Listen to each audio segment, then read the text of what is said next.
Hello, it's Ashley here from Paper&Twine. I thought I'd come on today and show you how I made this wiper card, and I'll give you some dimensions and everything. But I've gone ahead and I've used some paper from the Stamperia Hortensia collection.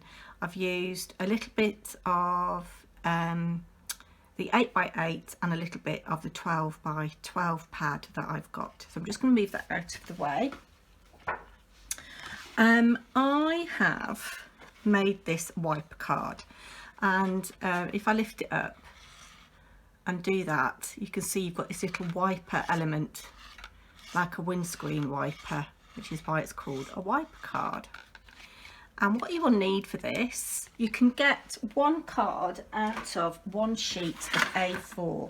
I've gone ahead and done some prep already. If you get your sheet of A4, and obviously you can use whatever colour you want to for the background, put it on the short side in your trimmer, and it should be exactly 8 1/4 inches. If it's slightly bigger, just trim it down to 8 1/4. Then turn your paper onto the long side and cut at 5 3/4. And cut again, and you'll get 2 pieces which you need for this card out of one piece of A4 cardstock. What you then want to do is you want to score at 1 1/4 and 2 1/2 on both pieces of card, and fold them back so you get this Z fold. What you're then going to want to do is make your wiper mechanism, and for this you need a piece of card that is 1 1/4 wide by 2 1/2 long. And what you're going to do is you're going to turn it so you've got the 2 1/2 inches at the top.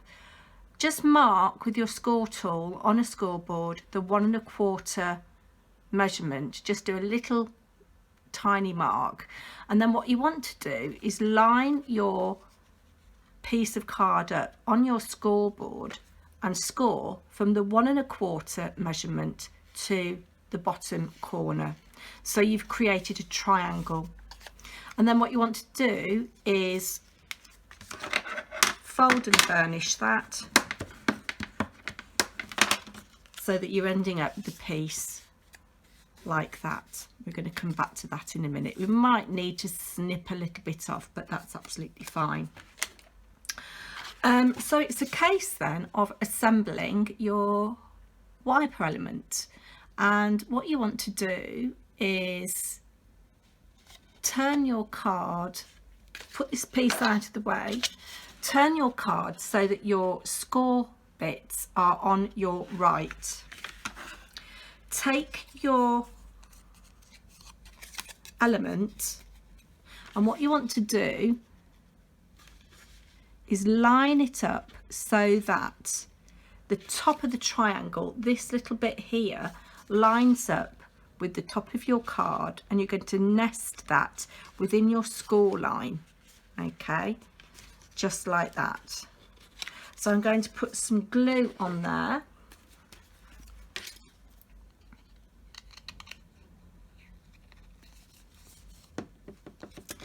and just line that up.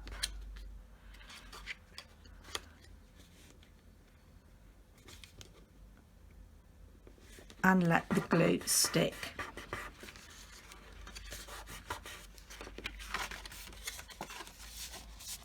And there we've got our little wiper element, and what will happen is that when I've glued these 2 pieces together, it will force the element up. Now you need to then just decide how you're going to decorate your card. I've kept this quite simple. This is going to be for my mother-in-law for Mother's Day, and I've gone ahead and I've cut a piece out of my 12x12 paper stack, and I've cut it down to 5 1/4 inches. So I'm just going to glue that on with my collal. It's such a shame to use the other side because this paper is absolutely adorable.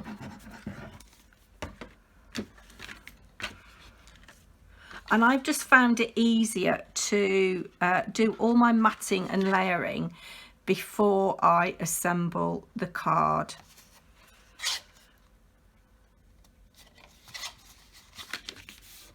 And then what I've gone and done for the back,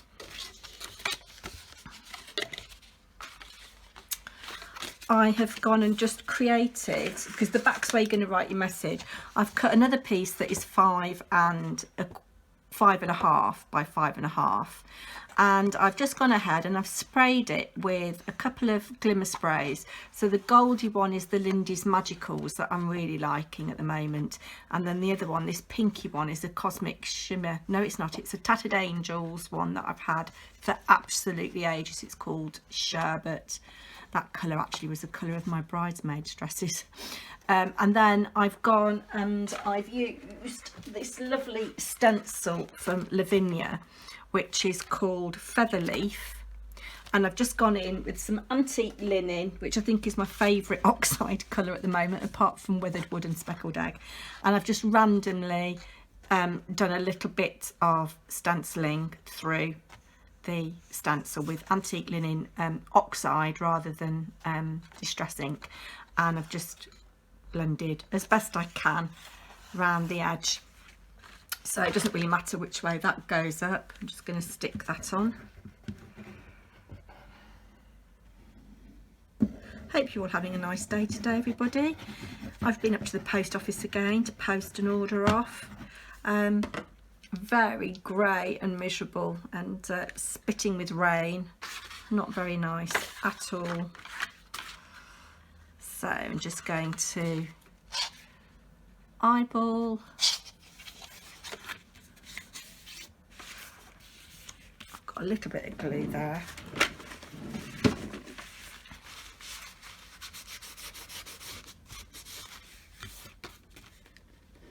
Made that worse. There we go.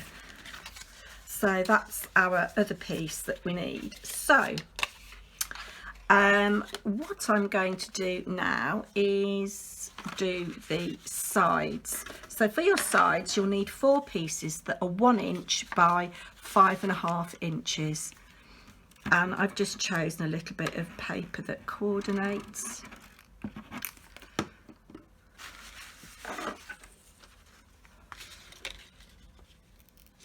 And just centre that, stick it down. It's not very straight, Ashley. Never mind, you're not going to really see this little bit, to be honest with you, but it just finishes the card off nicely.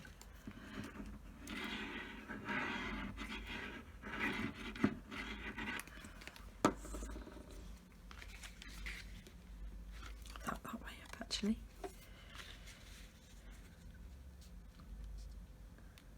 They're such gorgeous papers. I really didn't want to cut into them, but can you see how that folds down? So it catches a little bit, but I might have to trim that a little bit. Then coming in with my other piece, that's the bit I'm going to glue on, so I need these 2 pieces here.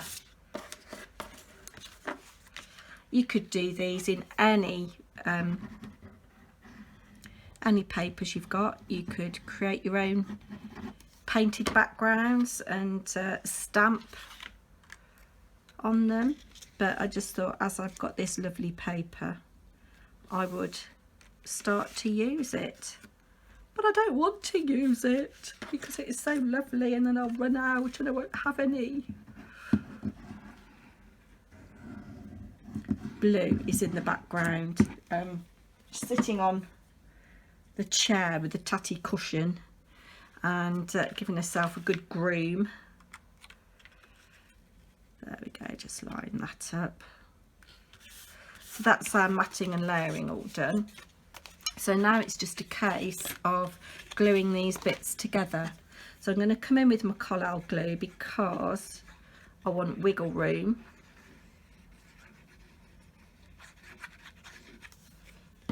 And then very carefully line up your edges and your corners.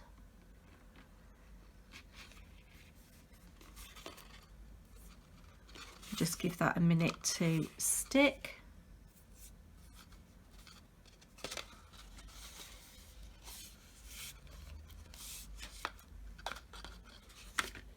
And this will fit in a 6x6 envelope.